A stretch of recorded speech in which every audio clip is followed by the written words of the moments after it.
Assalamualaikum, welcome back to my YouTube channel.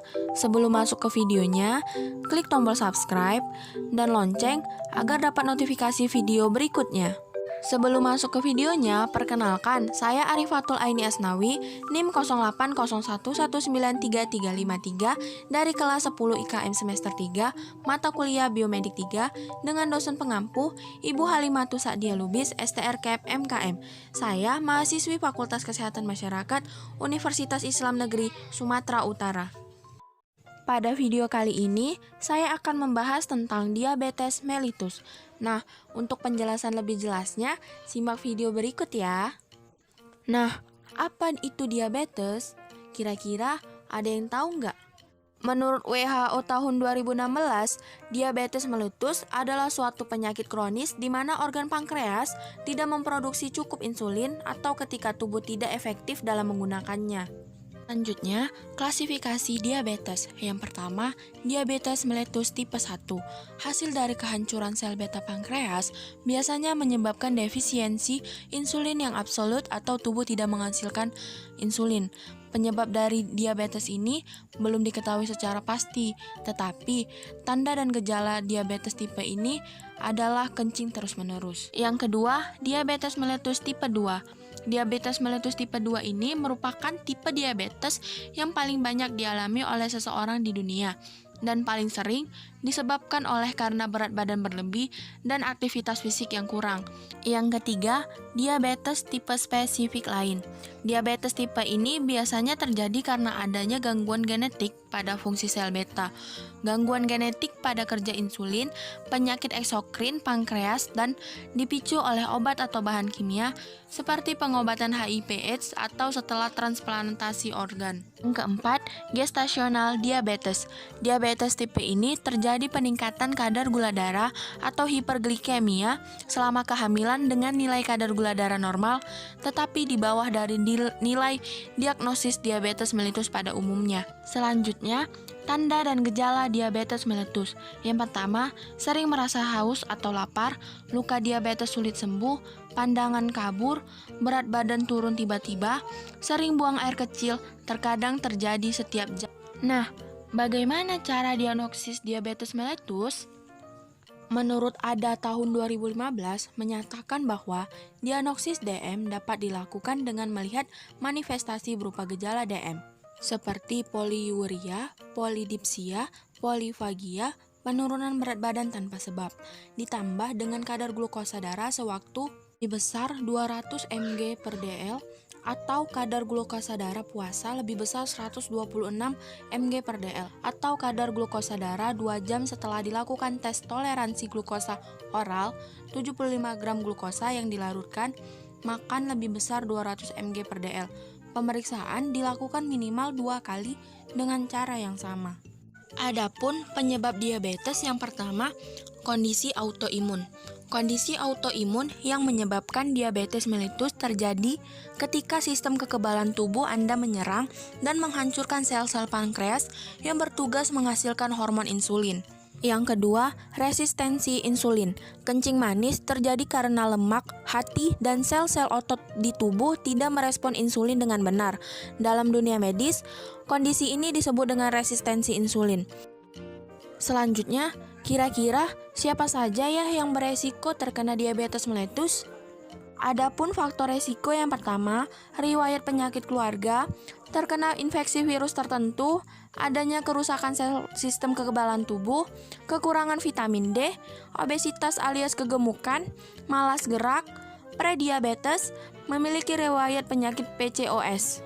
Selanjutnya, pengobatan yang dilakukan yang pertama, suntik insulin.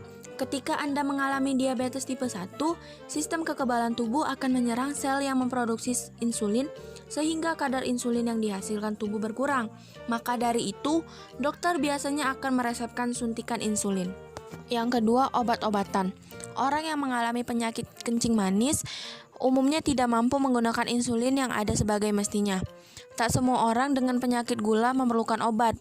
Dalam beberapa kasus, dokter mungkin hanya meminta pasien untuk mengubah gaya hidupnya agar menjadi lebih sehat, seperti rutin berolahraga dan menjalani diet khusus.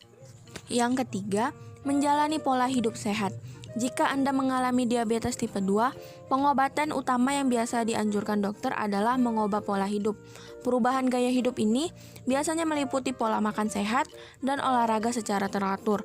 Pola makan yang diterapkan juga biasa berupa memilih makanan yang rendah gula.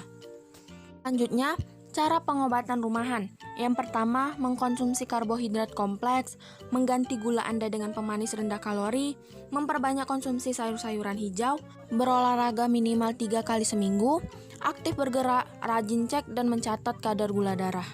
Nah, selanjutnya, cara pencegahan agar kita terhindar dari diabetes. Yang pertama, memiliki berat badan ideal. Yang kedua, makan buah dan sayur. Yang ketiga, mengurangi konsumsi gula. Dan yang keempat, aktif berolahraga. Kapan kita dianjurkan pergi ke dokter? Kapan ya?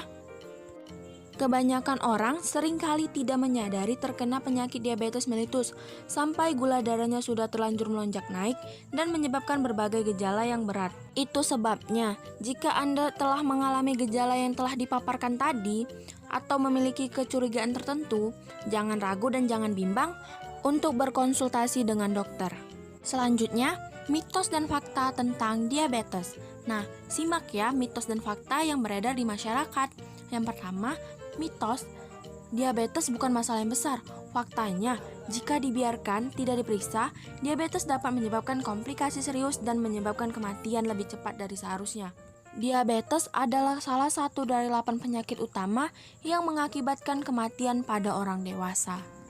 Mitos dan fakta selanjutnya. Mitos, orang dengan diabetes harus melakukan diet khusus. Faktanya, diet sehat bermanfaat bagi siapapun, termasuk orang dengan diabetes.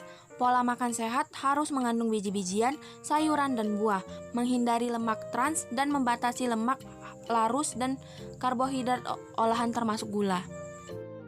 Mitos dan fakta selanjutnya. Mitos, makanan ramah diabetes dan bebas gula baik bagi penderita diabetes. Faktanya, makanan bebas gula kerap mengandung sejumlah kalori dan gula bahkan karbohidrat. Jadi, mulailah membaca dengan teliti label makanan. Ingat, kata-kata natural atau asli alami tidak selalu berarti aman. Mitos dan fakta selanjutnya. Mitosnya, penyandang diabetes tidak dapat menyumbangkan darah. Sedangkan faktanya, penyandang diabetes tetap dapat menyumbangkan darah atau donor darah selama kadar gula darahnya terkendali. Mitos selanjutnya, penggunaan insulin saat hamil dapat memberi dampak buruk bagi bayi.